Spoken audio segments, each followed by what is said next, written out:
बैठो।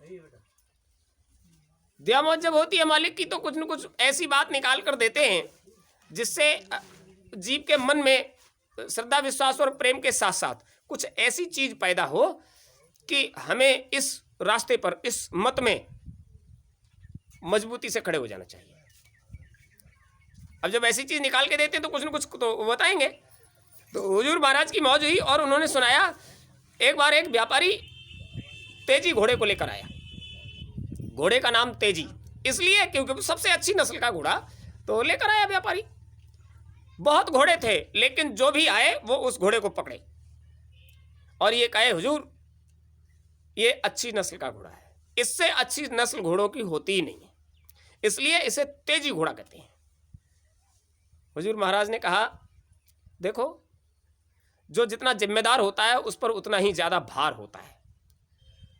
वो तेजी घोड़े को जो व्यापारी लेकर आया, उस व्यापारी ने बताया कि हमारे घोड़े को मांगकर वो फलाने राजा साहब ले गए थे, युद्ध में ले गए। उस युद्ध में राजा साहब को बचाने के चक्कर में इस घोड़े की एक आंख चली गई, युद्ध में आंख फूट गई उसकी। तो हुजूर हम साफ सुथरी बात कहते हैं, हमारे घोड़े की एक आंख फूट गई है, घोड़ा बहुत तेज है, इसकी पीठ पर सवार हमेशा सुरक्षित है, लेकिन बेचारा एक आंख गंवा बैठा है युद्ध में, मांग कर ले गए थे वो, ऐसा हो गया, अब कोई बात नहीं है। लेकिन राजा साहब ने कहा तो क्या हो गया, अगर दुनिया का सबसे अच्छा घोड़ा है तो ये हमको चाहिए। और राजाओं का मामला, घोड़ा राजा साहब ने ले लिया। राजा साहब ने घोड़ा ले लिया, किंतु वो राजा साहब थे इसलिए वो उसको तेजी नहीं कहते थे, पूरी दुनिया कहती थी ये तेजी घोड़ा है, और राजा साहब उसको काना घोड़ा कहते थे, काना घोड़ा। जब भी जाते उसकी पीठ थपथपाते और कहते, काने घोड़े तुझे बहुत कीमत से हमने खरीदा है, बहुत पैसे देकर हमने खरीदा है। सारी बात अच्छी लगती लेकिन वो काना घोड़ा कहते, ये बात उसको अच्छी नहीं लगती। हम इतनी अच्छी नस्ल के घोड़े, चूंकि हम किसी की सेवा करते में नुकसान उठा गए तो राजा साहब को तो हमें सम्मान की दृष्टि से, सम्मान के भाव से, सम्मान की भाषा से हम व्यवहार करना चाहिए।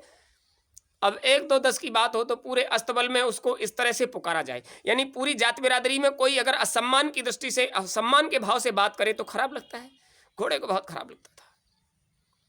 उसके मन में आया कभी युद्ध की स्थिति आ जाए और ये राजा हमारे ऊपर सवार होकर लड़ने जाए तो जितना सम्मान इसने हमारा आज तक हनन किया है, जितना असम्मान की दृष्टि से इसने देखा है, एक ही झटके में सब वसूल कर लेंगे।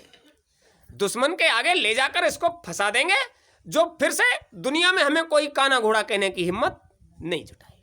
और वही हुआ। कुछ समय के बाद पड़ोसी देश के राजा ने राज्य पर चढ़ाई कर दी। राजा ने विचार किया युद्ध के लिए तो बहुत अच्छे घोड़े की आवश्यकता है, तो लोगों ने कहा, हुजूर तुम्हारे पास इतना अच्छा तेजी घोड़ा है, आप उस पर सवार हो जाइए। जब ये कहा आप उस पर सवार हो जाइए तो उसको ध्यान में आया और लेकर आओ उसको। सेना तैयार हो गई, राजा साहब सेना लेकर युद्ध के मैदान में पहुंच गए। घमासान युद्ध हुआ। तेजी घोड़े को एड़ लगाकर उन्होंने कहा, ए काने, आज तेरी बरनी है। उसने कहा, यहाँ युद्ध स्थल में भी आकर और हमको असम्मान की भाषा प्रयोग किया। उसने कहा, आज मेरी नहीं, आज तेरी बरनी है। मन में विचार कर रहा घोड़ा, आज नहीं छोड़ेंगे इसको। दौड़ धूप की उसने, चारों तरफ से घुमाकर उसने दुश्मनों के बीच में ले जाकर घोड़ा खड़ा हो गया। चारों तरफ से राजा साहब घिर गए। उन्होंने कहा, सुनते थे तेरी जात की ये सिफत है कि तेरी पीठ पर सवार कभी असुरक्षित नहीं है, लेकिन काने आज तूने हमारे प्राणों पर संकट खड़ा कर दिया। तू तो तेजी घोड़ा है। घोड़े ने विचार किया, इसकी भी नजर में है कि हमारी जात बहुत ऊंची है। यदि आज हमने राजा को मरवा दिया तो हमारी जात पर सभी उंगली उठाएंगे। वो तो तेजी घोड़ा था, फिर भी राजा की रक्षा नहीं कर पाया। हमारी जात पर सभी उंगली उठाएंगे, और हमारी जात पर उंगली उठने का मतलब है जब तक ये जात रहेगी लोग उंगली उठाकर बात करेंगे, फला तेजी घोड़े ने फला राजा को मरवा दिया। वो किस बात का तेजी, जिसने अपने सवार को सुरक्षित नहीं रख पाया। उसने कहा, कितना भी असम्मान की दृष्टि से इसने हमारे साथ व्यवहार किया है, किंतु हमने इसका नमक खाया है, और हमारी जात में नमक का फर्ज अदा किया जाता है। इसलिए विचार किया, चल राजा आज तुझे सुरक्षित बचा लेते हैं। घोड़े ने दुलत्ती लगाई और रास्ता करके राजा साहब को सुरक्षित बचा कर ले गया। वो दौड़कर जब जा रहा था राजा साहब को बचाकर, एक महात्मा जी रास्ते में खड़े मिले। उन्होंने हाथ लगाकर घोड़े को रोका। उन्होंने कहा, घोड़े तू तो मन में ये विचार करके गया था कि आज राजा साहब का काम तमाम करके ही छोड़ेंगे। उसने कहा, हाँ हुजूर, लेकिन आपको कैसे मालूम? मैं तो जानवर हूं, मन में सोचा था। बोले, मैं महात्मा हूं। तू जिस जाति का जानवर है मैं उसी जाति का महात्मा हूं। तू जिस जाति का जानवर है मैं उसी जाति का महात्मा हूं। तू जाति तेजी का घोड़ा है और मैं तेजी जाति का महात्मा हूं। मतलब सबसे उच्च कोटि का। तन की जाने, मन की जाने, चित्त की जाने चोरी, ऐसे गुर से क्या छिपा है जिसके हाथ में डोरी। तू मन में सोच रहा था और हम देख रहे थे जब राजा साहब को लेकर जा रहा था। अच्छा, आज ही मरवाने का विचार कर रहा है, लेकिन तू सुरक्षित बचाकर क्यों लाया? राजा साहब को सुरक्षित बचाकर क्यों लाया? उसने कहा, हुजूर, मैंने अपनी जाति का मान रखा है।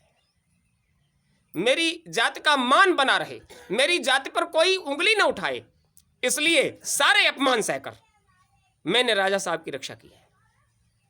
गुरु महाराज ने कहा, देखो, चूंकि मैंने संदेशा भेजा था और तुम लोग आ गए और मेरी जाति में शामिल हो गए। मैं महात्मा जाति का हूं, महात्मा की जाति में सम्मिलित हो गए और फिर तुमने कोई ऐसा काम किया कि तुम्हारे काम से महात्मा पर उंगली उठे तो महात्मा की जाति को बट्टा लग जाएगा। वो जानवर होते हुए भी उसने जातीय सम्मान के लिए अपने अपमान को सिरे से खारिज कर दिया। अरे कहता होगा मेरा कर्तव्य क्या है? तो आप समझ लीजिए, महात्मा की संगत में पहुंचने के बाद यदि तुम्हारे अंदर महात्माओं के आचरण, व्यवहार, क्रियाकलाप अगर नहीं आए तो संसार समाज तुम पर उंगली उठाएगा और वो उंगली सीधे महात्मा पर उठती है। इसलिए कोई कुछ भी करे, कोई कुछ भी कहे, तुम्हें अपने आचरण व्यवहार में महात्मा की बातों को हमेशा धारण करके रहना है कि तुम तेजी से संबंध कर गए हो, अब तुम तेजी जाति के हो गए हो, तो कोई संसार समाज का उंगली उठाकर जो भी कहता है वो तुम्हारा कर्म कर्जा घटा रहा है, उतार रहा है, निपटा रहा है। इसलिए उसकी तरफ मुड़कर मत देखो। तुम्हें तो जो कुछ करना है वो खुद करिए। अवसर मिल गया है और महात्मा से संपर्क हो गया है तो तुम्हें अपने अंदर इस बात का विश्वास धारण करना चाहिए कि जिसने हमें अपना लिया है वो हमें किनारे भी लगाएगा। लेकिन ऐसा होता क्यों नहीं है?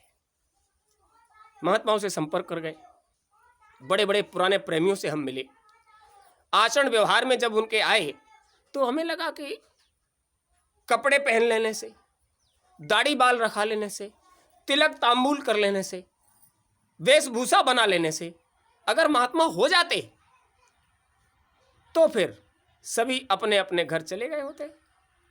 इस सब से क्या हो जाएगा?